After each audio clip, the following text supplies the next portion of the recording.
Ako govorimo o ulogama, ali i glumačkim, i to u našim pozorištima.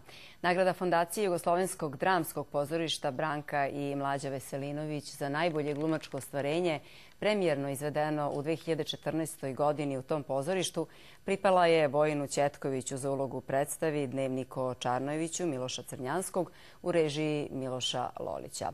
Dva velika glumačka imena koja su u Jugoslovenskom dramskom pozorištu od njegovog osnivanja pre 3 godine poklonila su ušteđevinu iz koje se nagrada dodeljuje.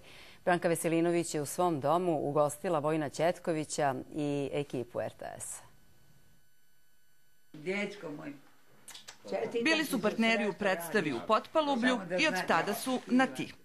Ovo je jedan dobar dečko, divan veliki umetnik, ali jednostavan. Mislim da su oni jedini glumački par koji su toliko dugo ostali i izdržali sve moguće izazove. Peripetije da ostanu zajedno.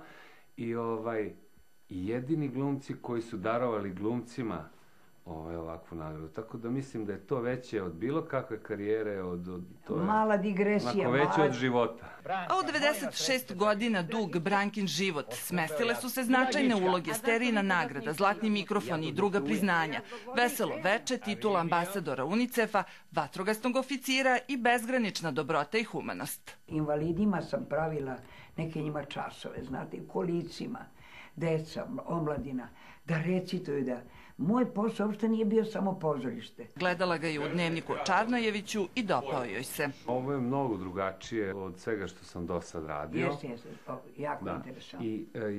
I možda i najteže što sam do sad radio. Sad sam gledala prekjuče opet ova, kako se zove što se igrao, sad si igrao. Ne znam, Šotra je bio na svim kanalima. Da i ja sam. Nije Hajduk Stanko, nego ovo, brate, kako se diva. Zona Zanfilov. Zona, bre. I sada ja kažem, sedimo ljubice, evo rekao njegova devojka, onda sad zaljubio si se tada, jer jeste li?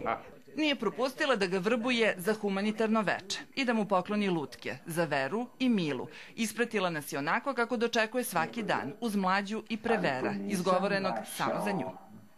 Ljubavi moja, tu sam Mlađe.